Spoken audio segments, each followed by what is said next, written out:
tó fi dórí òun òjíṣẹ́ ńlá Muhammad sallallahu alaihi wasallam.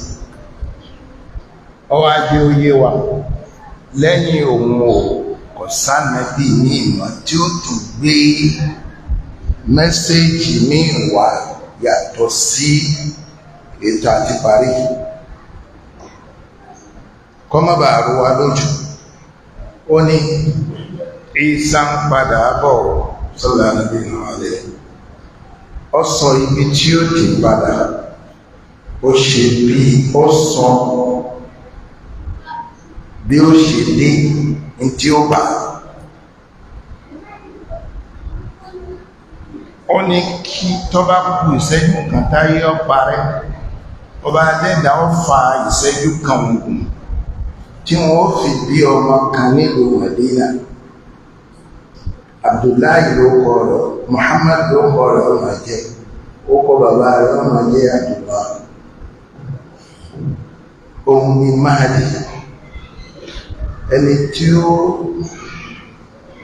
ṣe ṣèpílà, tí ó sẹ́ẹ̀tì stage tí Ìsá ó dé sí sallallahu alaihi. Ó ní níjọ́ tí ó dé ní Ìsá sallallahu alaihi, àsùbá ni wọ́n pè, wọ́n ṣẹ̀kọ́ ẹni tá ń pè ní Muhammad bin Abdullahi tó jẹ́ Mahdi yóò kú dẹ̀dẹ̀ tí ó bọ̀ síwájú tí ó di ìran àsùbá ó nílẹ̀.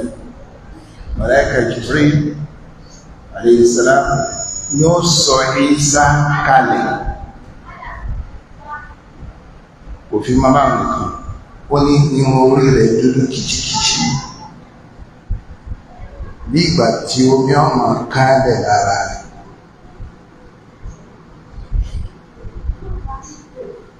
Kò tó sọ ilé kí ló sọ èyàn ìgbésẹ̀ náà sàásọ. Ó ní wọ́n lẹ́dì nafsu Muhammad biyadihi, mo fi ọba tí ẹ̀mí ní Muhammad sallallahu alaihi wasallam tí ń bẹ lọ́wọ́ rẹ̀ mo fi búra, inna Ìsá nazilu, dájúdájú Ìsá ń bọ̀ wá sọ̀kalẹ̀ wá. Mahdi, Ànábì sọ̀kalẹ̀, Ànábì Ìsá yóò yẹra wípé kọ́ wá ṣáájú. Ìsá sọ pé rárá, ìwọ ni wọ́n pè wọ́n fún, ìwọ lọ ṣáájú, máa kírun lẹ́yìn rẹ̀ torí kí gbogbo ẹ̀dá ó fi mọ̀ yí pé ọmọlẹ́yìn Muhammad ní gbogbo sallallahu alaihi wasallam. Ìrun ìgbà tó bá sọ̀kalẹ̀ ìrun àkọ́kọ́ Mahdi ní olùdí ẹ̀ nínú àsùbá. Subsequent ones ìrun kan bá wá lẹ́yìn rẹ̀ zo àti gbogbo yòókù Ìsá ní ọmọ àdéjì